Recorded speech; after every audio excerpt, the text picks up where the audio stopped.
काफी लंबे समय से पेंडिंग पड़ा है, लोग इंतजार कर रहे हैं कि स्टार्ट हो। तो कैसा दौरा है आपका संगरूर का? आपने विजिट किया, कल से आए हुए, क्या क्या रणनीति है सर? आज संगरूर पीजीआई सैटेलाइट सेंटर की मैंने विजिट की, मुलाकात की और पीजीआई सेंटर सैटेलाइट सेंटर में ओपीडी का काम फर्स्ट फेज में चालू करना था, वो चालू हो चुका है। बिफोर कोविड ओपीडी बढ़ी हुई थी, लेकिन वर्तमान समय में कोविड क्राइसिस के बाद फिर से पेशेंट आना चालू हो रहा है। ये सैटेलाइट सेंटर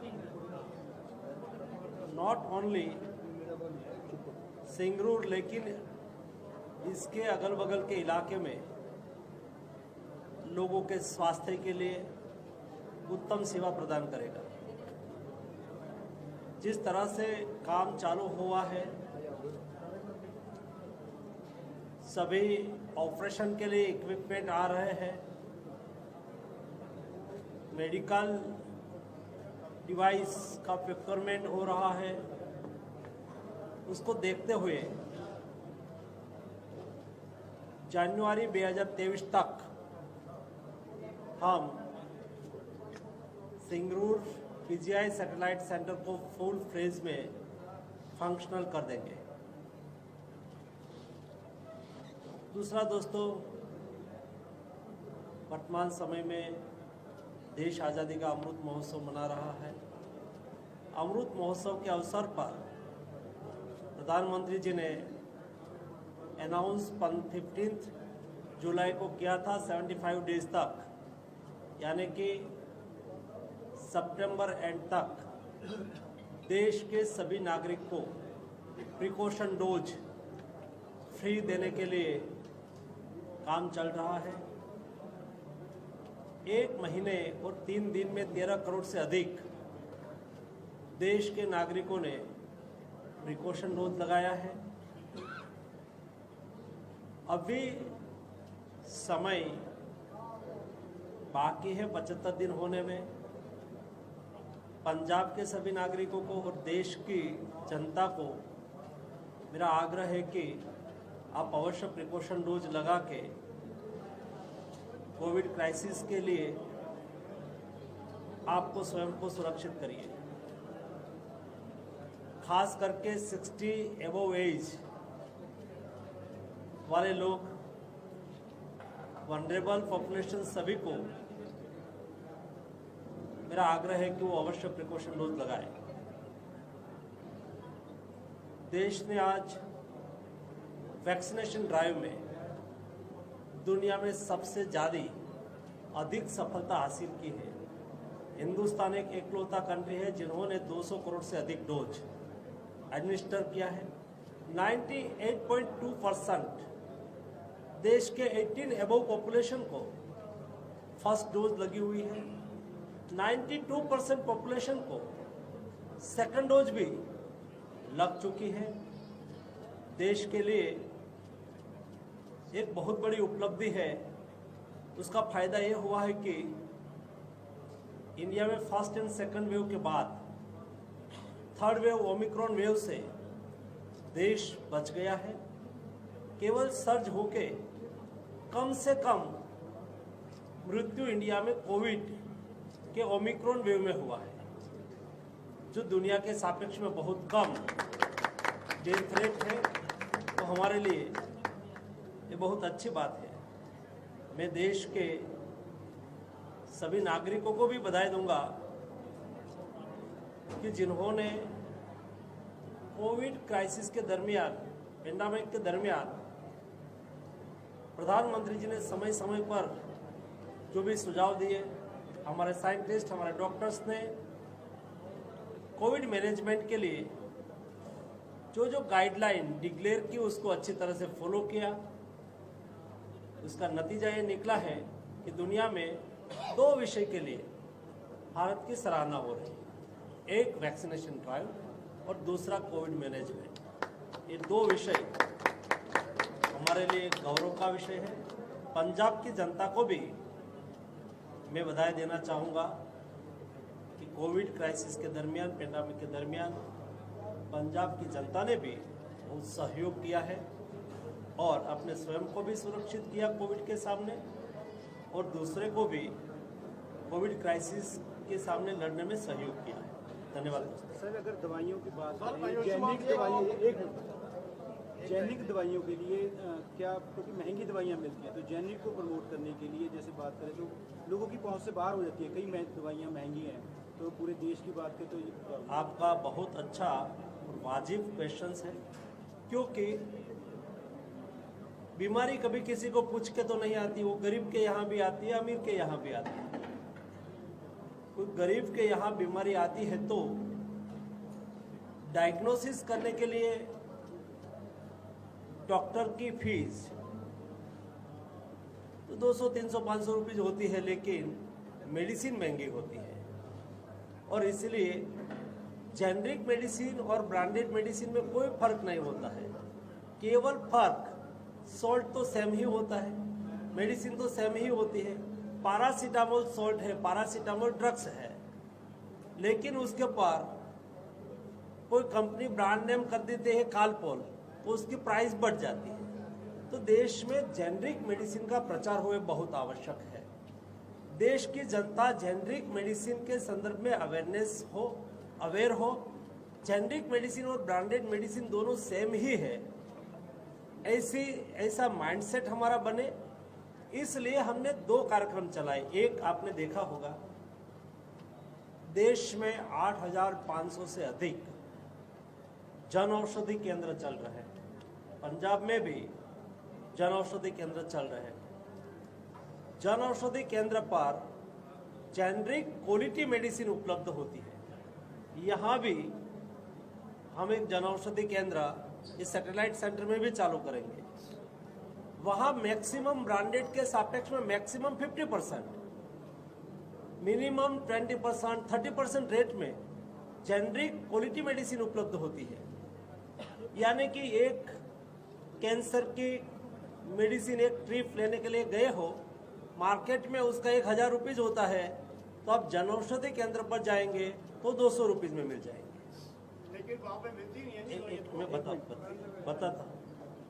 तो जेनरिक मेडिसिन का प्रचार प्रसार करने के लिए एक जन औषधि केंद्र में per day regular daily 8,500 Jan Aushadhi केंद्र पर 20 लाख से अधिक लोग डेली मेडिसिन लेने के लिए जाते हैं। दूसरा हमने कार्यक्रम चलाया है, सभी दवाई बनाने वाली कंपनी को ब्रांड नेम लिखा होता है, उसको छोटा लिखना है और मेडिसिन का नेम बड़ा लिखना है। पैरासीटामोल बड़ा लिखना है, नीचे कालपोल छोटा लिखना है, या तो कालसील, जो भी कंपनी अपना अपना ब्रांड का नाम लिखते हैं, ताकि हमें पता चले कि एक्चुअल वो पैरासीटामोल ही है। तो एक ये डिसीजन लिया है। दूसरा डिसीजन हमने सरकारी सभी अस्पताल में और डॉक्टर को नेशनल मेडिकल काउंसिल के माध्यम से, डॉक्टर एसोसिएशन के माध्यम से हमने एडवाइजरी डिक्लेयर की है कि doctor generic medicine salt name ही लिखे। सरकारी सभी अस्पताल में वो हमने कंपलसरी किया है। प्राइवेट डॉक्टर को भी हमारा आग्रह है कि वो सॉल्ट नेम लिखे, मेडिसिन का नाम ही लिखे, और वो लेने के लिए फार्मेसी पर गए तो फार्मेसी भी उसका ब्रांड नेम के अलावा उसके साथ बातचीत करके सॉल्ट नेम के आधार पर मेडिसिन दे सकते हैं। हमें भी पता चले, इसलिए एक ऐप भी जन औषधि केंद्र के द्वारा, जन औषधि परियोजना के द्वारा सुगम करके एक ऐप बनाई गई है। ये ऐप में जाके आप ब्रांड नेम लिखेंगे तो उसमें ऑटोमेटिक सॉल्ट क्या है वो आ जाएगा, उसके आधार पर आप डॉक्टर से मेडिसिन ले सकते हैं। ऐसा ऐसा कई प्रयास कर रहे हैं। उसका नतीजा ये निकला है कि पहले देश में जेनरिक मेडिसिन का शेयर ओनली 2% था, वो आज बढ़ के 12% से एबो हो चुका है और आने वाले दिनों में और बढ़ेगा। जेनरिक दवाइयों के अंदर लूटिंग तो हो रही है मार्केट के अंदर। जैसे प्रिंट है, प्रिंट उसके ऊपर लिखा होता है 120, लेकिन पता होता है वो 10 रुपए का। उसके लिए सरकार क्या कर रही है? उसके लिए हम प्लानिंग कर रहे हैं एडवाइजरी निकाल रहे हैं ताकि उसकी एमआरपी और रिटेल प्राइस के बीच में डिफरेंस ना आए। कई 100 गुना है। पंजाब में जो प्रधानमंत्री आयुष्मान का जो कार्ड है वो प्राइवेट हॉस्पिटल वाले डायरेक्टली मरीज को इलाज नहीं करते हैं, मना करते हैं उसको, तो उसके लिए सरकार क्या कर रही है? आयुष्मान भारत योजना ये प्रधानमंत्री जी की एक फ्लैगशिप योजना है। देश के 10 करोड़ फैमिली यानी कि 50 करोड़ लोगों को, एक परिवार में एक फैमिली को प्रति वर्ष 5 लाख की हेल्थ सिक्योरिटी है। आज 4 करोड़ से अधिक लोग उसका लाभ ले चुके हैं। डे बाय डे उसकी पॉपुलैरिटी बढ़ रही है। सरकारी अस्पताल या तो जो पैनल में शामिल है वो प्राइवेट अस्पताल, कोई भी प्राइवेट अस्पताल जुड़ना चाहती है उसको भी हम उसमें शामिल करते हैं। आज बहुत बड़ी बड़ी हॉस्पिटल भी उसमें जुड़ चुकी है।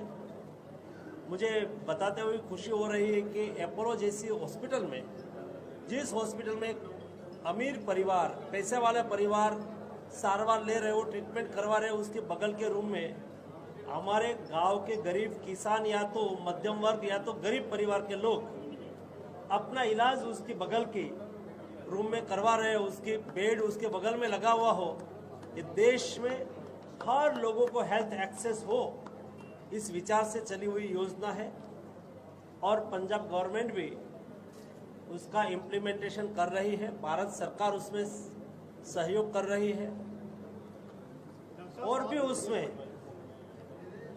उसका बेस्ट इम्प्लीमेंटेशन हो, उसके लिए लगातार मैं प्रत्यक्ष स्टेट के साथ मीटिंग कर रहा हूं ताकि उसका इम्प्लीमेंटेशन में स्टेट लेवल पर कोई दिक्कत नहीं होनी चाहिए। उसका कंपनसेशन में या तो उसका हॉस्पिटल को समय से पैसा मिले, उसमें उसको दिक्कत ना हो, अच्छे हॉस्पिटल उसके लिए जुड़े, उसके लिए प्रयास हो। कुल मिला के कॉम्प्रिहेंसिव सोच के साथ हम इस विषय पर काम कर रहे हैं। आयुर्वेद और होम्योपैथी की बात करें, इसमें प्रमोशन आयुर्वेद और होम्योपैथी की बात करें, सरकार इसको भी प्रमोट करे क्योंकि पहले जो पद्धति थी तो लोग आयुर्वेद से फेथ भी करते थे, वो सही भी है। इसके लिए आप कैसे देखते हैं? आयुर्वेद और होम्योपैथी हमारी ट्रेडिशनल, आयुर्वेदा हमारी ट्रेडिशनल चिकित्सा पद्धति है। आपने देखा होगा वेलनेस के लिए उसका बेस्ट उपयोग हो रहा है। भारत सरकार ने तय किया है कि देश में 1,50,000 से अधिक हेल्थ एंड वेलनेस सेंटर बनाया जा रहा है। उसमें से 1,20,000 हेल्थ एंड वेलनेस सेंटर बन चुका है। हेल्थ एंड वेलनेस सेंटर पर सप्ताह में 3 दिन योगा का भी सेशन हो रहा है। योग टीचर भी आ रहे हैं, वो 1 घंटे योगा करवाते हैं ताकि वेलनेस के लिए उपयोगी हो। और यहाँ पर प्राइमरी सुविधा भी उपलब्ध हो रही है। हेल्थ एंड वेलनेस सेंटर पर आयुर्वेद, ट्रेडिशनल मेडिसिन को भी बढ़ावा दिया जा रहा है।